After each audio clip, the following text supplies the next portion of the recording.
ነው። ራዕያችን የተዋህዶ ሃይማኖታችንን ማስፋፋት፣ ቤተ ክርስቲያናችንንም መጠበቅ።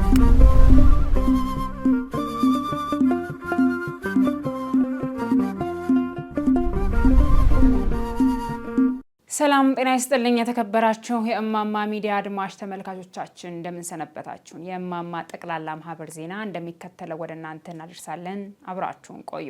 ከዜናዎቹ ጋር እኔ ዳንሄ ኦላ ነኝ። በአዲስ አበባ ሀገረ ስብከት መንበረ ክብር ደብረ ታቦር ቅዱስ ሚካኤልና አቡነ ተክለ ሃይማኖት ገዳም የቅዱስ ሚካኤል በዓል በድምቀት ተከብሮ ውሏል። በበዓሉ ላይ መጋቢ ሰናያት የቻለው ለማ የአራዳና ጉለሌ ክፍላተ ከተማ ቤተ ክህነት ዋና ስራ አስኪያጅ፣ የልዩ ልዩ አድባራትና ገዳማት አስተዳዳሪዎች፣ ሊቀ ትጉሃን መምህር ገብረ መስቀል ኃይለ መስቀል የሃይማኖት ዕውቀት ማስፋፊያ ጠቅላላ ማህበር መስራችና ዋና ስራ አስኪያጅ፣ መምህራነ ወንጌል ሊቃውንተ ቤተ ክርስቲያን ዘማሪያንና ምዕመናን በተገኙበት በዓሉ በድምቀት ተከብሮ ውሏል። በዕለቱም በመዝገበ ጥበብ መምህር የኔታ ልሳነ ወርቅ የስብከተ ወንጌል አገልግሎት ተሰጥቶ በሊቀ ትጉሃን መምህር ገብረ መስቀል ኃይለ መስቀል ለህንጻው ማሰሪያ ገቢ ከተሰበሰበ በኋላ በመጋቢ ሰናያት የቻለው ለማ የአራዳና ጉለሌ ክፍለ ከተማ ቤተ ክህነት ዋና ስራ አስኪያጅ ቃለ ምዕዳንና ቡራኬ ተሰጥቶ የበዓሉ ፍጻሜ ሆኗል። የዛሬው ዕለት ከላይ በሰማይ ትጉሃን መላእክት ቅዱስ ቅዱስ እያሉ ያለ እረፍት ያለ ማቋረጥ ያለ አርምሞ ያለ ድካም የሚያመሰግኑበት ታላቅ በዓል ነው። ከምድርም ደግሞ ከባርነት ከግዞት ከመከራ የወጡት እስራኤል ዘሥጋ በኤርትራ ባህር ዳር ንሴብሖ ለእግዚአብሔር ስቡሐ ዘተሰብሐ ብለው የምስጋና ጎርፍ ያጎረፉበት አይሩገ እስራኤል ሕፃናተ እስራኤል ደናግለ እስራኤል እግዚአብሔርን ያመሰገኑበት ታላቅ አብይ በዓል የሃይማኖት የድል የነጻነት በዓል ነውና እግዚአብሔር ይመስገን። ምእመናን የዛሬውን በዓል በሰፊው ሊቀ ነቢያት ሙሴ ኦሪት ዘጸአት በሚባለው በብሔረ ኦሪት ወይም ከስምንቱ ብሔረ ኦሪት አንዱ ክፍል 40 ምዕራፍ ያዘ ታሪክ ነው ማለት ነው። የዛሬው በዓል ኦሪት ዘጸአት ምዕራፍ 2 ቁጥር 24 ላይ እንዲህ የሚል ቃል ተጽፏል። ወሰማ ገአሮሙ እግዚአብሔር ጩኸታቸውን ሰማ ይላል። ጩኸታቸው፣ ሐዘናቸው፣ ጸሎታቸው፣ ምህላቸው፣ ሰልፋቸው ሁሉ ወደ እግዚአብሔር ስለነበር እግዚአብሔር ጩኸታቸውን ሰማ። እግዚአብሔር ሐዘናቸውን አየ። እግዚአብሔር እንባቸውን አበሰ። እግዚአብሔር መከራውን አራቃላቸው። የጨለማውን ዘመን ገፈፈላቸው። ታስረው የኖሩበትን፣ ወድቀው የኖሩበትን፣ ተጨንቀው የኖሩበትን ዘመን እግዚአብሔር አራቀላቸው ይላል። እግዚአብሔር የሐዘኑን ዘመን ያረቅልን። የቅዱሳን መላእክት ጥበቃቸው፣ የጻድቃን የሰማዕታት በረከታቸው ረድኤታቸው አይለየን። ከሊቀ መላኩ ከቅዱስ ሚካኤል በረከቱ ረድኤቱን ይክፈለን። ዛሬ በእንዲህ አይነት መልኩ ቆመናልና ከክፉ ነገር ሁሉ ጠብቆ የዓመት ሰው ይበለን። የታመሙት ወገኖቻችንን በምህረቱ ይጎብኝልን። ልመናችንን፣ ጸሎታችንን፣ አገልግሎታችንን ሁሉ ተቀብሎ ይቅርታውንና ምህረቱን እንዲልክልን አባታችን ሆይ። ብፁዕ አቡነ ሕርያቆስ ሊቀ ጳጳስ በሀዲያ ስልጤ ሀገረ ስብከት በምዕራብ ባድዋቾ ወረዳ ቤተ ክህነት በዋዳ ደብረ ራማ ቅዱስ ገብርኤል ቤተ ክርስቲያን አዲስ ለሚሰራው ህንፃ ቤተ ክርስቲያን የመሰረተ ድንጋይ አኖሩ። ብፁዕ አቡነ ሕርያቆስ በኢትዮጵያ ኦርቶዶክስ ተዋሕዶ ቤተ ክርስቲያን የአዲስ አበባ እንዲሁም የሀዲያና ስልጤ አህጉረ ስብከት ሊቀ ጳጳስ ሐዋርያዊ አገልግሎት በሀዲያና ስልጤ ሀገረ ስብከት በምዕራብ ባድዋቾ ወረዳ ቤተ ክህነት በዋዳ ቅዱስ ገብርኤል ቤተ ክርስቲያን አዲስ ለሚሰራው ህንፃ ቤተ ክርስቲያን የመሰረተ ድንጋይ አኑረዋል። በዕለቱም በደብሩና በባዳዋቾችና የአጎራባች አድባራት አባቶች፣ ካህናት፣ ወንድሞች፣ ዲያቆናት፣ የሽንሽቾ ህዝበ ክርስቲያን፣ የሀገር ባህል ሽማግሌዎች፣ የመንግስት ባለስልጣናት፣ መምህራንና ምዕመናት በተገኙበት ለብፁዕነታቸው ደማቅ አቀባበል ተደርጎላቸዋል። በዕለቱም በብፁዕነታቸው አዲስ ለሚሰራው ህንፃ ቤተክርስቲያን የመሰረት ድንጋይ ያኖሩ ሲሆን በተጨማሪም የአብነት ትምህርት ቤት ግንባታ፣ የዘመናዊ ግብርና ፕሮጀክት በወረዳ ቤተ ክህነቱ እንዲሰራ መሰረት ያኖሩ ሲሆን የህንፃ ቤተክርስቲያን ስራ በአጭር ጊዜ እንዲጀመር ብፁዕነታቸው 200 ኩንታል ሲሚንቶ ስራው ሲጀመር እንደሚሰጡ አብስረዋል። በሀገር ሽማግሌዎች የምርቃትና የእንኳን ደህና መጡልን የደስታ መግለጫ ለብፁዕነታቸው የተደረገ ሲሆን በአካባቢው ከ50 ዓመት በኋላ ለመጀመሪያ ጊዜ በብፁዕ ሊቀ ጳጳስ በመባረካቸው የተሰማቸውን ደስታ ገልጸዋል።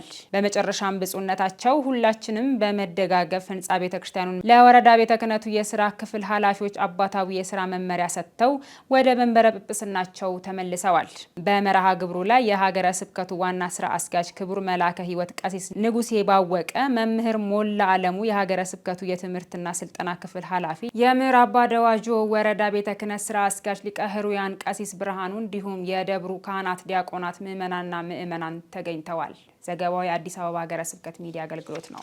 የሀዲያና ስልጤ ሀገረ ስብከት 44ኛውን ዓመታዊ ሀገረ ስብከት አቀፍ የሰበካ መንፈሳዊ ጉባኤ ብፁዕ አቡነ ሕርያቆስ የአዲስ አበባና ሀዲያ ስልጤ ሀገረ ስብከት ሊቀ ጳጳስ በተገኙበት በመንበረ ጵጵስና አዳራሽ አካሄደ።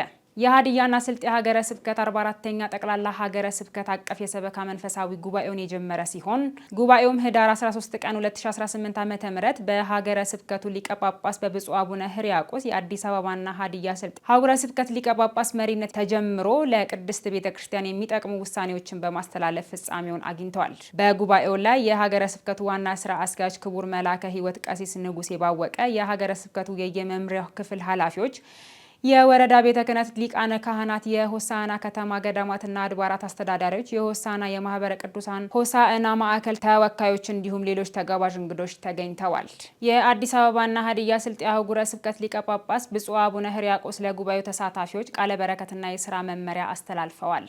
ጉባኤው ለአንድ ቀናት የተካሄደ ሲሆን የሀገረ ስብከቱ የስራ ክንውን ሪፖርትና በዋናነት ህንፃ ስላሴን መሰረት በማድረግ ትኩረት ተሰጥቶባቸው ውይይት ተደርጓል። በዶክተር ሳምሶን ኃይለ ሚካኤል የሀዲያና ስልጤ ሀገረ ስብከት ትናንትና ዛሬ በሚል ጥናታዊ ጽሑፍ ቀርቧል። በመጨረሻም ሲካሄድ የነበረው 44ኛው የሀዲያና ስልጤ ሀገረ ስብከት መደበኛ የሰበካ መንፈሳዊ ጉባኤ ባለ 10 ነጥብ የአቋም መግለጫ በማውጣትና በበጀት ዓመቱ አወዳዳሪ ኮሚቴው ባወጣው መስፈርት መሰረት የላቀ አፈጻጸም ላስመዘገቡ ወረዳዎችና የከተማ አድባራትና ገዳማት እንዲሁም ለቅድስት ቤተክርስቲያን ዋጋ እየከፈሉ ላሉ አካላት ሽልማት ተበርክቶላቸዋል። መርሃ ግብሩ በብፁዕ አቡነ ሕርያቆስ የሀዲያና ስልጤ ሀገረ ስብከት ሊቀ ጳጳስ አባታዊ ቡራኬና ቃለ ምዕዳን ፍጻሜውን አግኝቷል። ዘገባው የአዲስ አበባ ሀገረ ስብከት ሚዲያ አገልግሎት ነው። በአዲስ አበባ ሀገረ ስብከት በኮልፌ ቀራኒዮ ክፍለ ከተማ ቤተ ክህነት ስር የወይራ ሰፈር ገነተ ሰማይ ቅድስት አርሴማና መንበረ ብርሃን አቡነ እጨጌ ዮሐንስ ቤተ ክርስቲያን የሚገኝ ሲሆን ህዳር 13 ለ14 አጥቢያ ከሌሊቱ 8 ሰዓት በተነሳ የእሳት አደጋ ሙሉ በሙሉ ወድሟል። የቅድስት አርሴማ ቤተ ክርስቲያን ከታቦቱ በስተቀር ሌሎች ንዋያተ ቅድሳት ሙሉ በሙሉ በእሳት አደጋው መውደማቸውን፣ እሳቱ ሊነሳ የቻለውም ከኤሌክትሪክ ጋር በተያያዘ መሆኑን የቤተ ክርስቲያኑ አስተዳዳሪ ሊቀ ሕሩያን ስብሐት ለኢትዮጵያ ኦርቶዶክስ ተዋሕዶ ቤተ ክርስቲያን መገናኛ ብዙኃን ድርጅት ገልጸዋል። ብፁዕ አቡነ ሕርያቆስ የአዲስ አበባ ሀገረ ስብከት የሀዲያና ስልጤ ሀገረ ስብከት ሊቀ ጳጳስ፣ ብፁዕ አቡነ ኤጲፋኒዮስ የምስራቅ ጉራጌ ሀገረ ስብከት ሊቀ ጳጳስ በስፍራው ተገኝተው ህዝበ ክርስቲያኑን አጽናንተዋል። ብፁዕ አቡነ ሕርያቆስ በቤተ ክርስቲያኑ መቃጠል ምክንያት በሀዘን ላይ ለሚያለቅሱት ምዕመናን በስፍራው ተገኝተው አጽናንተው ባስተላለፉት መልእክት አንዳንድ ጊዜ የሚመጡ ነገሮች በረከትን ይዘው ይመጣሉ። ፈተና ሲኖር፣ መከራ ሲኖር፣ ችግር ሲመጣ ነገሮች ባልተጠበቀ መልኩ ምስቅልቅላቸው ሲወጣ ሌላ በረከት ይዞ ይመጣል። አንዳንድ ጊዜ ፈተና ሲመጣ ጸልየን ነበር፣ እግዚአብሔር ለምን አልሰማንም እንላለን። እኛስ እግዚአብሔርን እየሰማነው ነው ወይ? ይህ ቤተ መቅደስ የተቃጠለበት ዋነኛ ምክንያት ሌላ የተሻለ ቤተ መቅደስ እንዲሰራ ነው። አሁን የተቃጠለው ቤተ ክርስቲያን በቆርቆሮ እየተሰራ ነው። እግዚአብሔር የሚመለክበት ቅዱስ ስጋው ክቡር ደሙ የሚፈተትበት በሰማዕቷ ቅድስት አርሴማ ስም የታነጸው ደረጃውን ያልጠበቀ ቤተ ክርስቲያን ስለነበረ የተሻለ እንዲሰራ እግዚአብሔር ምክንያት አድርጓል ብለዋል። በሌላ መልኩ ቤተ መቅደስ የሚቃጠለው የእኛ ኃጢአት ሲበዛ ነው ያሉት ብፁዕነታቸው ዛሬም እግዚአብሔርን ማረን፣ ይቅር በለን አምላክ ሆይ ራራልን ልንለው ይገባል። ህንፃ አሰሪ ኮሚቴውና የደብሩ አስተዳደር በሚያወጡት ፕሮግራም መሰረት ሁላችሁም በመረባረብ የዚህ በረከት ተሳታፊና የዚህ ታሪካዊ ስራ ባለቤት ልትሆኑ ይገባል ሲሉ አባታዊ መልእክታቸውን አስተላልፈዋል። ብፁዕ አቡነ ኤጲፋንዮስ የምስራቅ ጉራጌ ሀገረ ስብከት ሊቀ ጳጳስ እንደተናገሩት ሁላችንም ዛሬ የተሰባሰብነው እስከ ዛሬ አገልግሎት ሲሰጥ የነበረው የህንፃ ቤተክርስቲያን በእሳት ስለተቃጠለ ነው። ባይሆን መልካም ነበር። ከሆነ ደግሞ የተሻለ ቤተክርስቲያን እንድንሰራ እግዚአብሔር ስለፈቀደ ነው። በየዘመናቱ ቤተክርስቲያን በሰው ሰራሽ ነገር አሊያም በክፉ ሰዎች ልትጎዳ የእሳት አደጋ ቃጠሎ ሊያጋጥም ይችላል።